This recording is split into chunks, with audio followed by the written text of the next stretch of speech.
تعالوا بقى النهارده نعمل كده قرص بالخميره باللبن الرايب.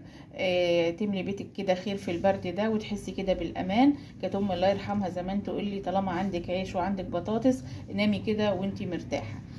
تعالوا بقى نشوف المقادير بتاعتنا. اول حاجه عندي كيلو دقيق،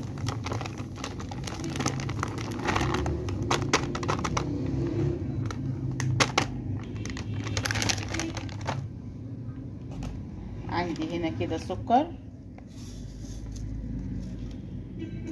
عندي خميره، اقلبه كده، عندي كيس خميره وعندي كيس بيكنج باودر، عندي هنا ملح، معلقه ملح، اقلب برضو، عندي هنا كوباية سمنة على زيت، عندي هنا اللبن الرايب، ولو عجنتي تعجني بمية دافية او بلبن دافي. يعني انت لو هتكملي مثلا العجين بتاعك هتعجنيه بمية دافية عشان الخميرة بتاعتك تساعدها على ان هي تشتغل. المية الدافية حلوة اوي.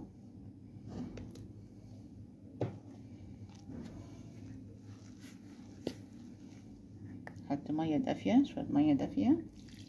وطبعا اللبن الرايب بينباع، لو انت عندك ناس بيبيعوا الجبنة ممكن تجيبي ب5 جنيه او ب10 جنيه لبن رايب، تشربي وتسيبي كده كوباية تعملي بيها الفطير بتاعك. بدل ما تروحي تشتري الكيلو ب55 جنيه من بره، ممكن تعمليه هنا في البيت عندك.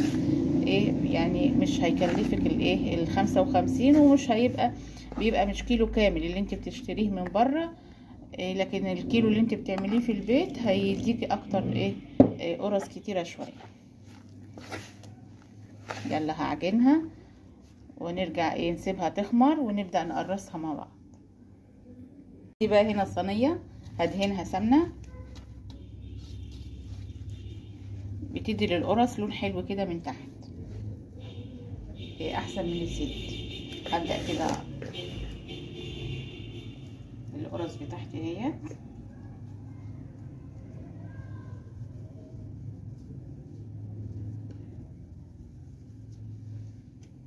زي ما انتم شايفين العجينة بتاعتي اهي.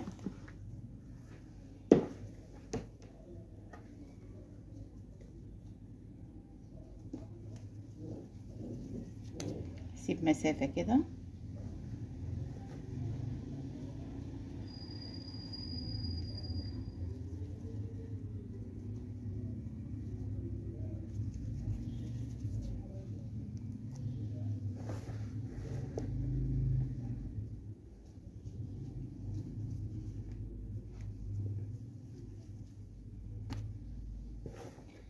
بتقرصيها كده او بتقطعيها وبتسيبيها تستريح شوية عشان لما تيجي تفرديها تتفرد معاكي، وبتبقي عارفة اول واحدة عملتيها. تبدأي كده بسم الله الرحمن الرحيم، بسم الله ما شاء الله.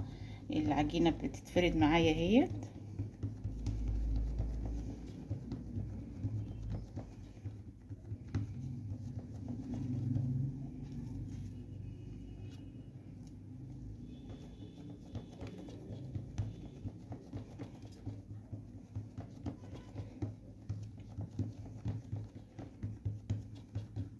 تعمليها بقى للفطار للعشاء، بتنفع بقى مع كوباية شاي كده حتة جبنة، تريحك يوم كده من الفول والطعمية، تريح العيال ومعدتهم. العيال بقى لو جعانين كده بين الغدا والفطار ممكن يعملوا سندوتش جبنة كده منها.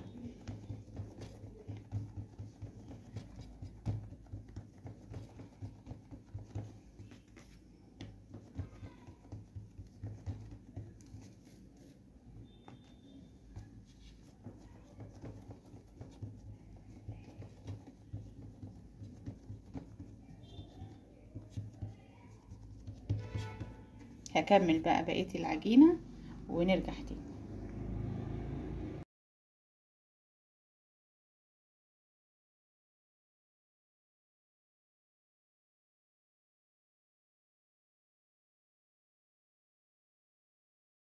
القرص بتاعتي جاهزه. انا سبتها تخمر بقى، وحطيت لها بيضه كده في الاخر قبل ما ادخلها الفرن، وحطيتها تحت الشوايه شويه. كوبايه شاي كده وانت قاعده تحت البطانيه بألف هنا. اذا عجبكم بقى الفيديو اعملوا لايك واشتركوا في القناه، والسلام عليكم ورحمه الله وبركاته.